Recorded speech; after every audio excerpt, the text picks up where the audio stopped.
주셔서 저희들이 아버지 하나님 은혜 가운데 거기에 부족함이 없도록 인도하여 주시옵소서. 예수님 이름으로 기도합나이다. 아멘.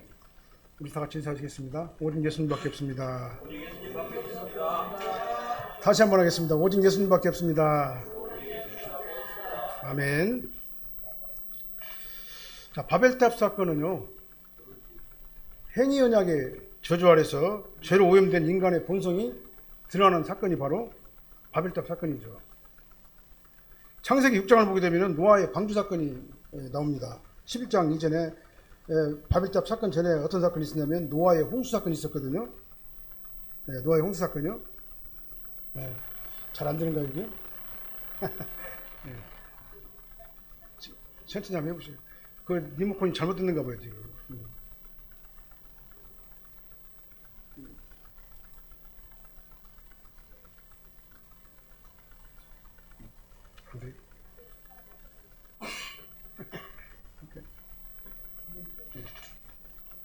예. 그러면요, 제가 창세기에서 6장 13절 말씀을 한번 읽어보겠습니다.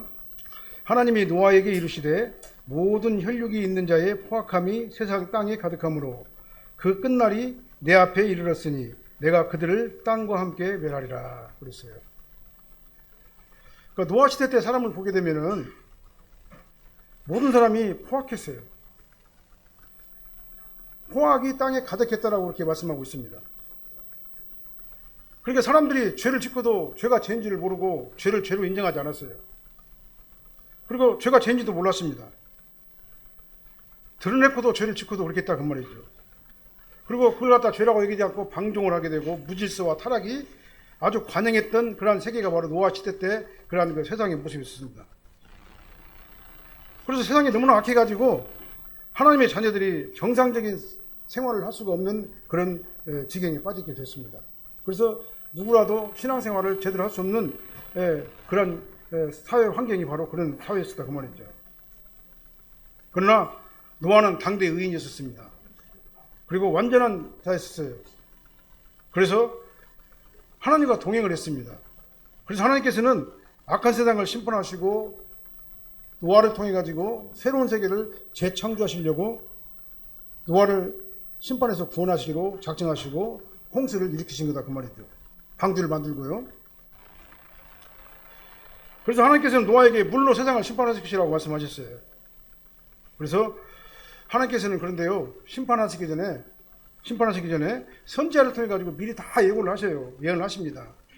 아모스 3장 7절 말씀에 보면은 이렇게 말씀하고 계셔요. 여호와께서는 자기의 비밀을 그 종 선지자들에게 보이지 아니하시고는 결코 행하심이 없느니라 이렇게 말씀하셔요.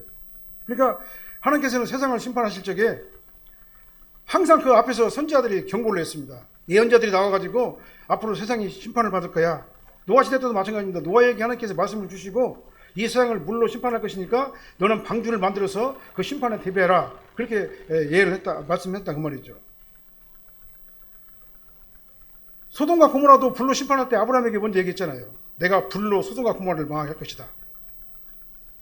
출애굽 당시에도 말씀하셨잖아요. 출애굽 당시에도 모세를 통해 가지고 바로왕에게 심판을 경고했잖아요. 그러고 난 다음에 결국은 홍해를 건너서 이스라엘 백성들을 가나안으로 출애굽하게 만들었잖아요. 그러니까 모든 어떤 그 시대적으로 어떤 사건들이 있을 때마다 하나님께서는 예언자들, 선지자들을 통해 가지고 미리 알려주셨어요. 근데 사람들은 그걸 깨닫지 못하고 무시하고 그걸 갖다가는 믿지 못하고 그냥 죄악에 관여한 상태에 있었다 그 말이죠. 노아 시대 때도 똑같아요. 그러니까요. 노아가 방주를 만들었는데요. 120년 동안 만들었어요. 120년 동안 방주를 만들었는데 사람들은 노아의 말을 듣지 않았습니다. 노아의 말을 듣지 않고 노아를 어떻게 했냐면 오히려 미친 사람 취급을 했다 그 말이죠. 무슨 대낮에 이 멀쩡한 낮에 홍수가 온다냐. 그리고 무슨 배를 지어도 해변가에다 지면 몰라도 배를 갖다가 산 중턱에다 져가지고 거기서 무슨 배를 만들어 방주를 만들었는데 하나님께서 하라고 하신 대로 했잖아요. 그래서 사람들이 노아의 모습을 보고 저 사람 미친 사람이다 라고 그렇게 얘기를 했다 그 말이죠. 근데 하나님께서는 어떻게 했습니까? 하나님께서는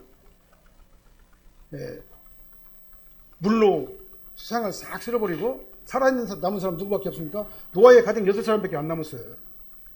그러니까 노아의 가정 8사람이 재창조의 시작이었다 그 말이죠. 이 바벨탑 사건은 뭐냐면은 노아의 홍수가 발생한 지 약 100년 정도 지나가지고 일어난 지 얼마 안 됐죠. 그러니까요. 100년이니까.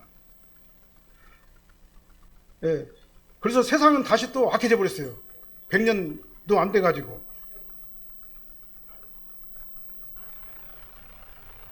그리고 사람들은 또 다시 또 반역을 해요. 하나님 앞에 반역을 하고, 세속적인 방법으로 하나님을 멀리하고, 신앙생활을 하지도 않고, 여호와를 따라가지도 않고, 자기 마음대로 살았다 그 말이죠.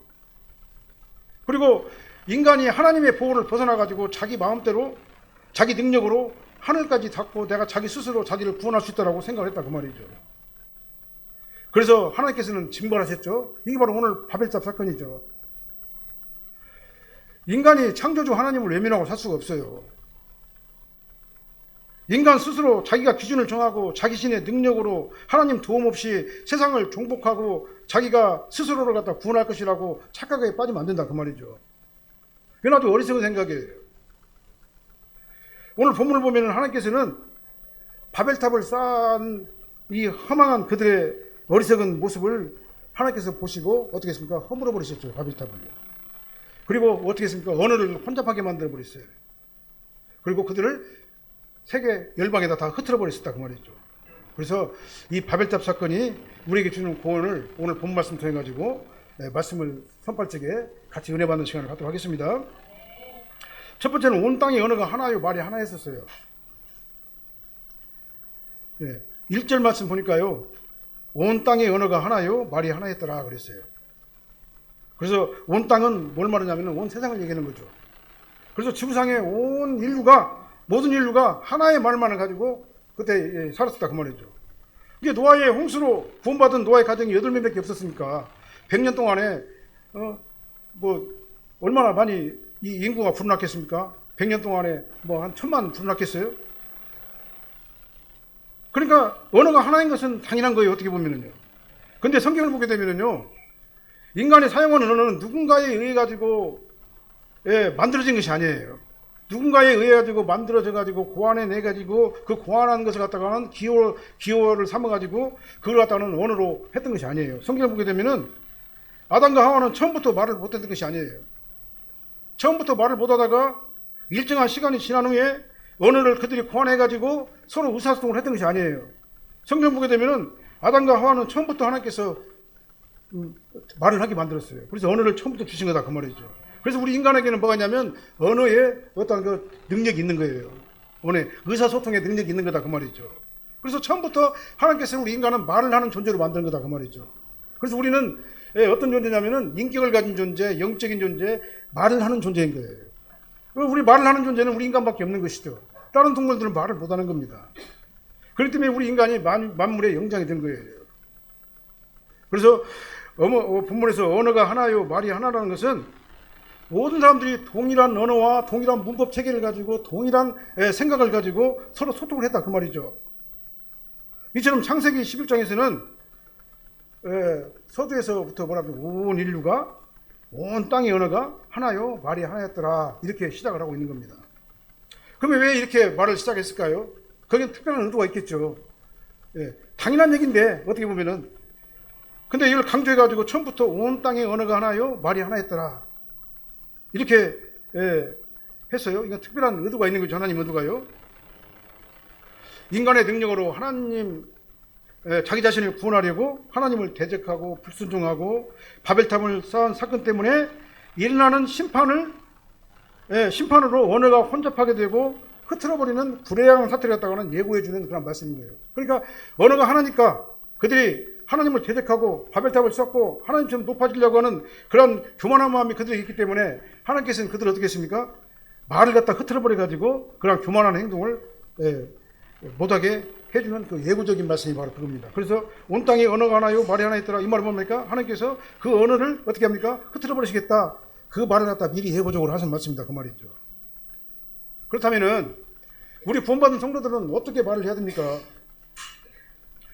어떤 언어로 하나가 되어야 되겠습니까? 우리 구원받은 성도는요. 하나님 없이도 내 스스로의 능력이나 노력으로 구원받을 수 있다고 말하면 안 돼요. 하나님 없이도 얼마든지 좋은 곳으로 갈 수 있다고 말하면 안 됩니다. 하나님을 원망하고 대적하고 신성을 모독하는 말을 함부로 해서는 안 되는 겁니다. 왜 그러냐? 하나님께 다 듣고 계셔요. 우리는 어떻게 말을 해야 되겠습니까? 모든 것이 다 하나님의 은혜입니다. 모든 것을 다 하나님께서 하셨습니다. 내가 존재하고 숨쉬고 이렇게 살아가는 것도 하나님의 은혜 가운데서 내가 살아가는 것입니다.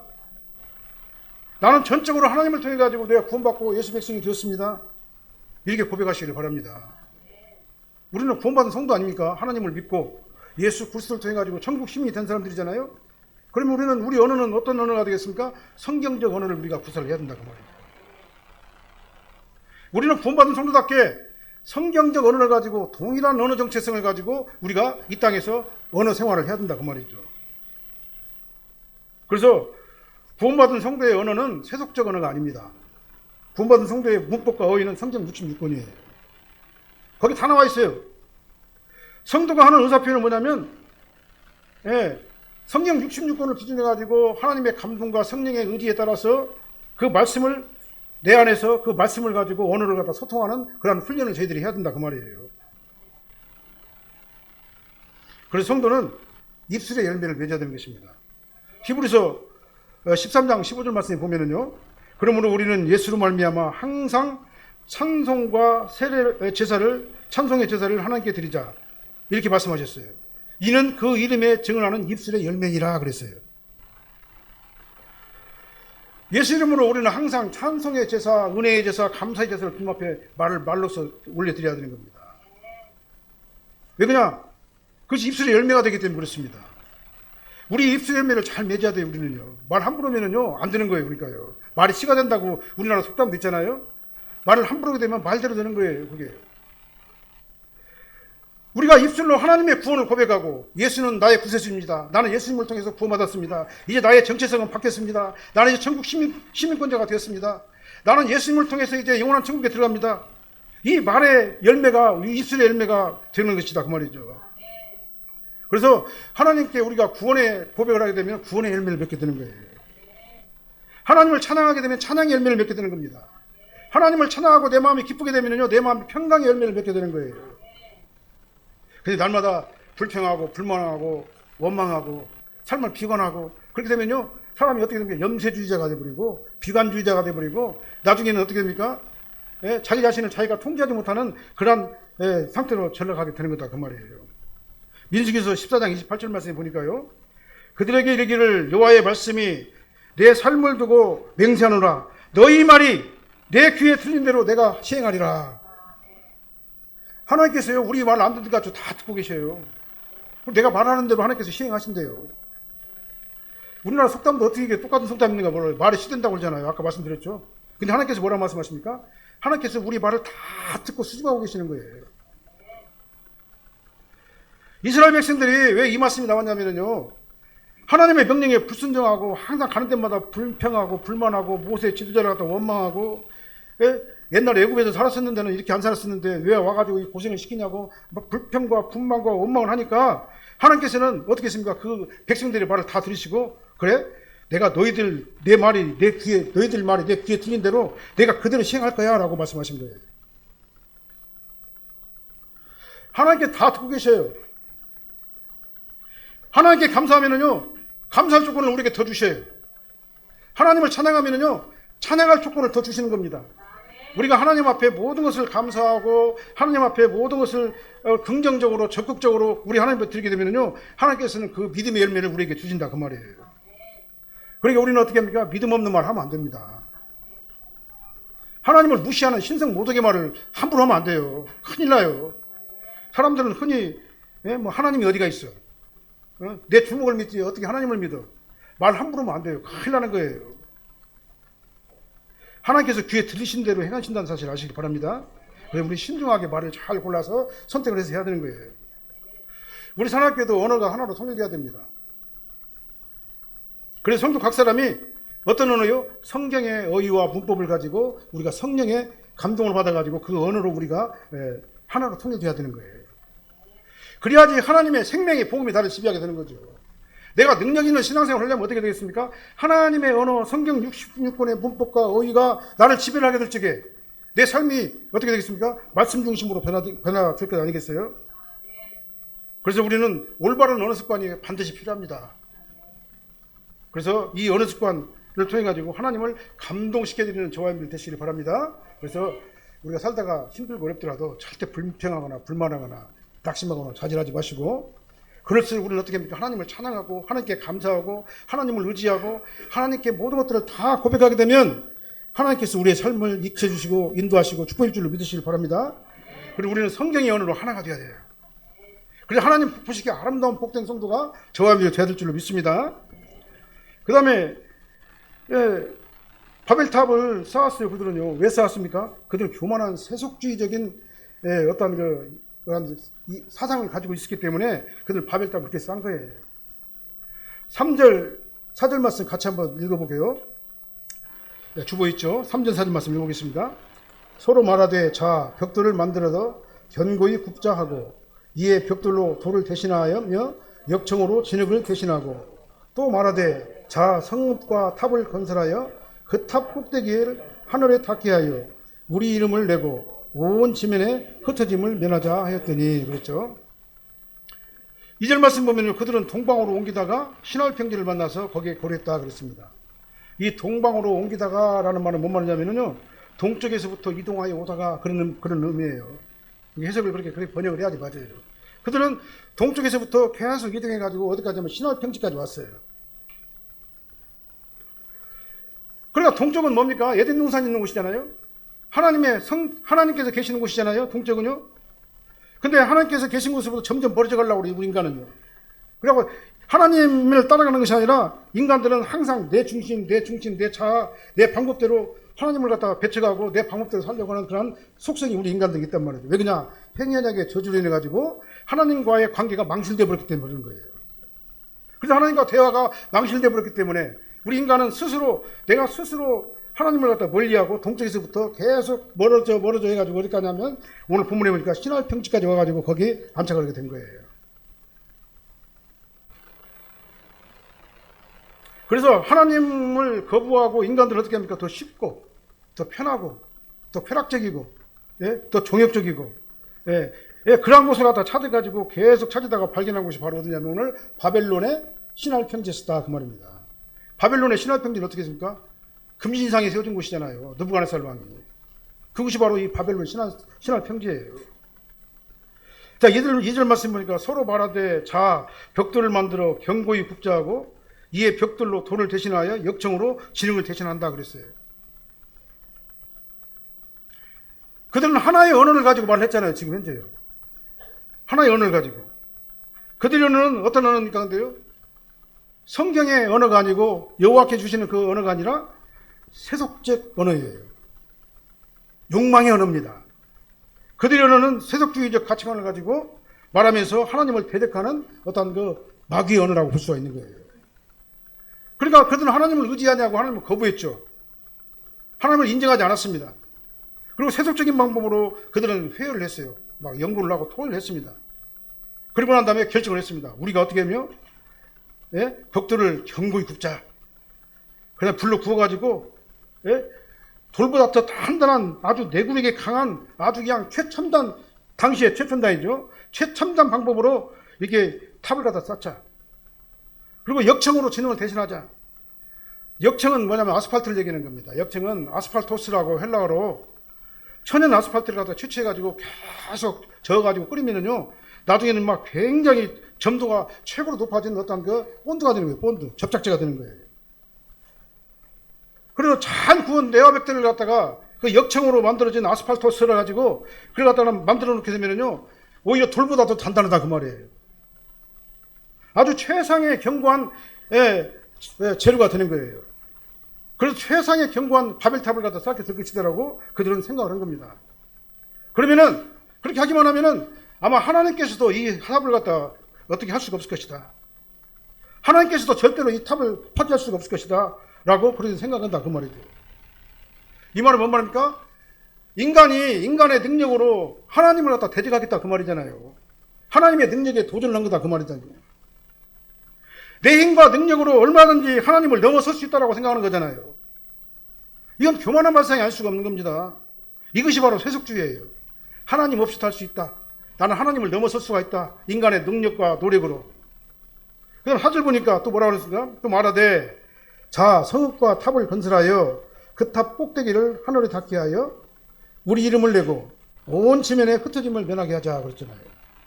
또 말하되 그들은 계속해서 한 언어로 얘기하잖아요. 어떻게 세속적인 언어로 변해버렸잖아요. 그 교만한 의견을 갖다 모아가지고 또 그들은 또 어떻게 했습니까? 토의를 했잖아요. 열심히 토의를 했어요. 어떻게 하면 우리가 하나님 없이도 내 능력 스스로 하나님을 갖다 하나님의 어떤 능력을 갖다 초과할 수 있을 것인가? 그걸 갖다 막 계속 했잖아요. 오늘날 첨단의 과학 시대도 그렇게 얘기를 하는 겁니다. 우리 첨단 과학이 하나님의 어떤 그 영역을 갖다 넘을 것이라고 생각하는 사람들이 있어요. 이게 바로 바벨탑 사상이에요. 이게 바로 세속 언어고 세속적인 문법인 겁니다. 이렇게 바벨탑에 숨어있는 의도는 뭐냐면 인간이 하나님께 반항을 하면서 인간 스스로의 능력으로 하나님을 초월할 수가 있다. 그리고 인간이 스스로의 구원을 이룰 수가 있다. 예. 그리고 우리는 안전하게 우리는 우리의 삶을 갖다가 영원히 보존할 수가 있다. 장담하는 겁니다. 자신들의 능력으로 아주 그냥 최첨단, 당신은 최첨단이죠.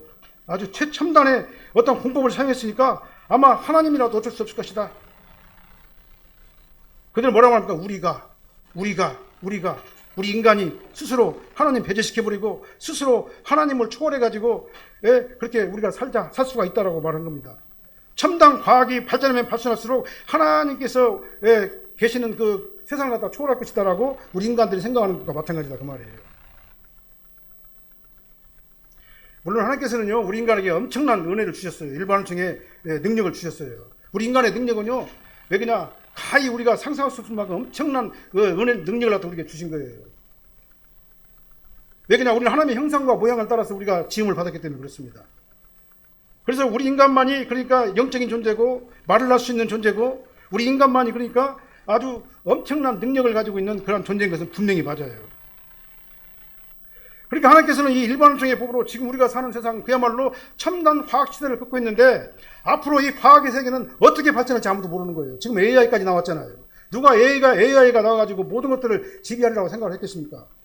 근데 이제는 앞으로는요 이런 것들이 더 발전해가지고 어떻게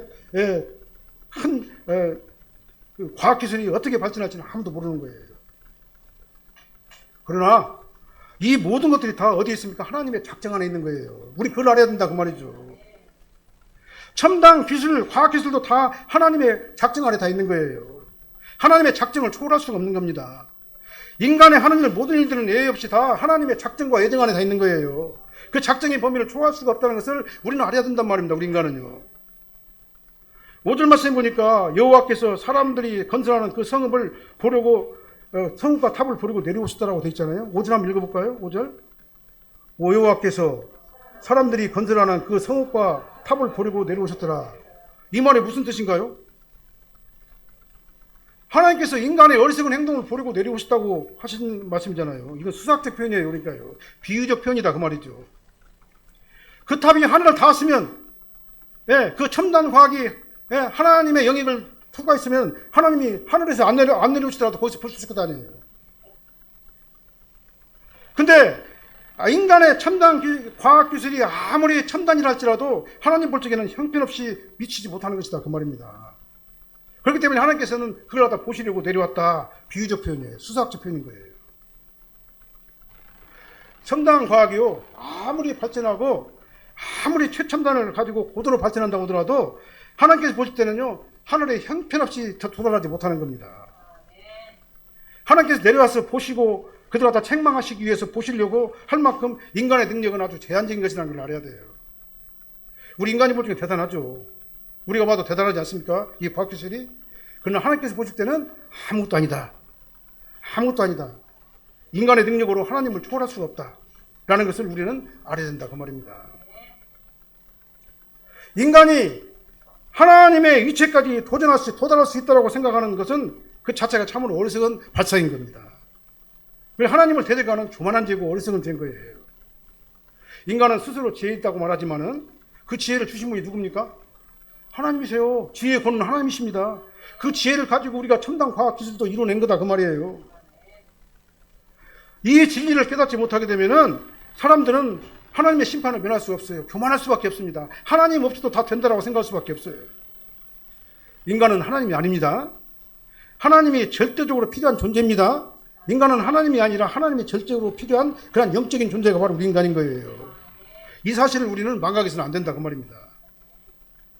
하나님께서는요 우주 만물을 지금 이제 어떻게 하십니까? 섭리하고 계셔요. 협력과 보존과 통치를 통해 가지고 섭리하고 계셔요. 그래서 때를 따라서 비도 주시고 바람도 주시고 때를 따라서 막 태풍도 일으키시고 막 해일도 주셔가지고 정화시켜 주시고 이런 모든 일들을 누가 하시느냐? 하나님께서 보존과 협력과 통치를 통해 가지고 온 우주를 갖다가 섭리하신다 그 말이에요. 그렇기 때문에 이 우주가 존재하고 지금 우리가 지금 살고 있는 거단 말이죠. 이 사실을 우리는 망각해서는 안 되는 겁니다. 왜 그러냐? 인간의 한계는 누가 정했습니까? 하나님께 정하신 거예요. 인간은 하나님 없이는 단 1초라도 살 수가 없습니다. 하나님께서 공기를 안 주시면 우리가 살 수 있어요, 없어요? 하나님께서 햇빛을 걷어가시면 우리 인간이 살 수 있어요, 없어요? 못 살아요. 우리는 한시라도 하나님의 도우심이 없이는 단 1초라도 이 땅에서 존재할 수가 없는 겁니다. 이 한계를 우리가 부인하면 안 되는 거예요. 왜 그냥 이 한계를 부인하게 되면 그건 바로 하나님을 도전하는 것이기 때문에 그렇습니다. 우리는 생각해야 돼요. 주님께서 도와주시지 않았으면 내가 숨도 제대로 쉴 수 없습니다. 주님께서 내 호흡을 걷어가시면 나는 그때부터 죽음입니다.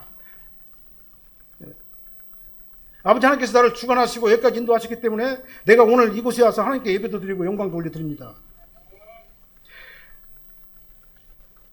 이것이 바로 바벨탑 사상을 정죄하는 거예요. 이걸 갖다가는 가지고 우리는 살아야 되는 것입니다. 그래서 내 힘과 능력으로 살 수 있다.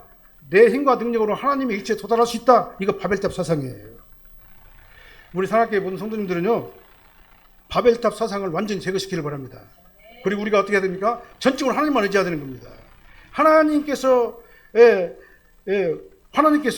나를 갖다 여기까지 인도하시는 것은 내가 존재하는 것은 하나님의 은혜입니다라고 우리는 고백을 해야 되는 거예요. 그래서 전적으로 이 겸손한 성도님들 다 되시길 바랍니다. 이 허망한 바벨탑 사상을 다 제거시키시길 예수님을 축원합니다. 그러니까 어떻게 했습니까? 하나님께서는요. 그들의 노력을요. 허망하게 무너뜨렸잖아요. 8절 말씀 한번 같이 읽어보게요.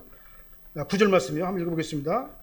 그러므로 그 이름을 바벨이라 하니 이는 여호와께서 거기서 온 땅의 언어를 혼잡하게 하셨음이니라. 여호와께서 거기서 그들을 온 지면에 흩으셨느니라. 바벨탑 사건은요. 우리 인간의 오염된 이런 모습이 다 드러난 사건이에요. 거기서 나오는 것이 바로 뭐냐면 세속주의입니다. 세속주의. 인간이 하나님의 뜻을 거역하고 탑을 쌓다가 하나님께서 강제 개입해가지고 징벌로 어떻게 했습니까? 좌절된 사건이 바로 바벨탑 사건이에요. 이게 바로 세속주의 사상입니다. 세속주의는 겉으로 보면 굉장히 좋은 것 같아요. 얼마나 편합니까? 얼마나 좋습니까? 얼마나 합리적이고 인간적입니까? 아주 이상적인 것으로 우리가 생각할 수가 있어요. 그리고 신분주의는 왠지 모르게 불편해요. 왠지 신분주의는요, 불편하고, 그 다음 비이성적으로 우리가 생각할 수가 있어요. 그 다음 비논리적으로 우리가 생각할 수가 있어요. 그리고 비인간적으로 생각할 수가 있어요. 그러나 인간은 하나님의 형상대로 지음을 받은 존재 아닙니까? 영적 존재에 우리는요, 하나님과 뗄래야 뗄 수 없는 관계를 가지고 있는 게 우리 인간이다 그 말이죠. 우리 인간만이 영적인 존재이기 때문에 그래요. 그런데 이렇게 하나님과 형상과 모양대로 지음을 받은 우리 영적 존재인 인간이 창조주 하나님을 버리고 인간 스스로 자기 기준을 정하고 하나님의 도움 없이도 이 세상을 정복하고 영원히 살 것처럼 바벨탑을 쌓는 행동, 이것이 바로 세속주의예요. 세속주의는요, 이론적으로는 인간을 위하는 것 같지만 현실적으로는 정반대 혼란과 갈등만을 초래할 겁니다. 왜냐하면 모든 인간들은 다 불안한 존재잖아요. 나도 불안하고 우리 모든 사람 다 불안한 존재입니다. 불안한 사람들끼리 모여가지고 토의해봤자 어떻게 됩니까? 예? 다 자기중심적으로 해석한다 그 말이죠. 사람마다 바라보는 지향점이 다 달라요. 그러니까 이 불완전한 우리 사람들이 모여가지고 토의하고 연구하고 어떤 결론을 내리면 결국은 어떻게 보면 자기중심적이기 때문에 거기서 뭐가 납니까? 분쟁이 나타나게 되는 거예요. 싸움이 나타나게 되는 겁니다. 왜 그러냐? 지향점들이 다 각자 개인적으로 다 다르기 때문에 그래요. 그리고 그 지향점도요, 내가 생각하는 지향점도 상황에 따라 달라져 버려요. 상황에 따라서. 환경에 따라 변해버립니다. 그 다음에 그때그때마다 변하는 그 어떤 액션이 있을 때마다, 예? 자기 주장과 이론이 다 달라지게 되는 거예요. 그래서 우리 인간의 세속주의는요, 끝없는 혼란과 분쟁만이 야기될 것이다 라는 것을 우리는 알아야 됩니다. 그리고 약육강식의 세계가 되는 겁니다. 강한 자가 약한 자가 다 집어삼키는 세계가 되는 거예요. 이게 바로 세속주의입니다. 세속주의가 겉으로 보면 굉장히 건전한 것 같지만 속을 들여다보면 약육강식의 세계예요. 잔인하게 없는 자들을 짓밟는 게 바로 이 세속주의 사상인 거예요. 그래서 인간에게 결국적으로는 혼돈과 혼란과 어떤 불행을 남겨주는 게 바로 뭐냐면 이 세속주의 사상인 거예요. 하나님께서는 이 세속주의 토대 위에서 쌓아올린 이 험한 바벨탑을 어떻게 합니까? 그냥 허물어 버리셨어요. 그리고 언어를 혼잡하게 만들으셨어요. 그리고 다 흩어버리셨어요. 하나님께서는 지금도 하나님을 떠난 사람들이 짓고 있는 바벨탑의 교만을 다 보고 계세요. 우리는 어떻게 해야 되겠습니까? 하나님을 인정해야 돼요. 하나님을 의지해야 됩니다. 우리는 영적 존재이기 때문에 하나님을 떠나 살 수가 없어요. 그렇기 때문에 우리는 어떻게 합니까? 정말로 아무리 노력하고 힘쓰고 애를 써서 최첨단 공법으로 바벨탑을 쌓았어도 그것이 필요 없다는 사실을 우리는 알아야 됩니다. 이게 지혜로운 사람인 거예요. 하나님께서 흩으시면 나만 오라고 아무것도 없어요. 다 흩어질 수 없어요. 가정도 흩어져요. 가정도. 사업도 흩어져 버립니다. 그 다음에 건강도 흩어지는 거예요. 우리의 삶의 모든 것들이 허망하게 다 흩어져 버리는 게 바로 인간의 손을 쓸 수 있게 만드는 게 바로 하나님께서 개입하시면 일어나는 일이다 그 말이죠. 그래서 하나님의 말씀을 의존하지 않는 인간의 이성, 이 세속주의는 그 과정이나 마지막 결론은 굉장히 비참하게 허망하게 끝난다 그 말인 것입니다. 자, 우리는 이제 우리 언어와 말을 성령의 언어와 성경의 문법으로 빨리 바꿔야 될 줄로 믿습니다. 내가 아니라 하나님께서, 내 힘과 능력이 아니라 하나님께서 모든 것을 도와주시고 인도하심으로 내 인생의 길을, 인생의 집을 지어 나가야지만 그 사람이 가장 지혜로운 사람이에요. 우리 하나님 없이도 나 혼자 내 힘과 내 능력으로 내 배경으로 다 할 수 있다고 장담하는 교만한 마음과 생각 다 버려야 됩니다. 이게 바로 세속주의고 이게 바벨탑 사상인 거예요. 그리고 우리 어떻게 합니까? 신분주의로 바뀌어야 돼요.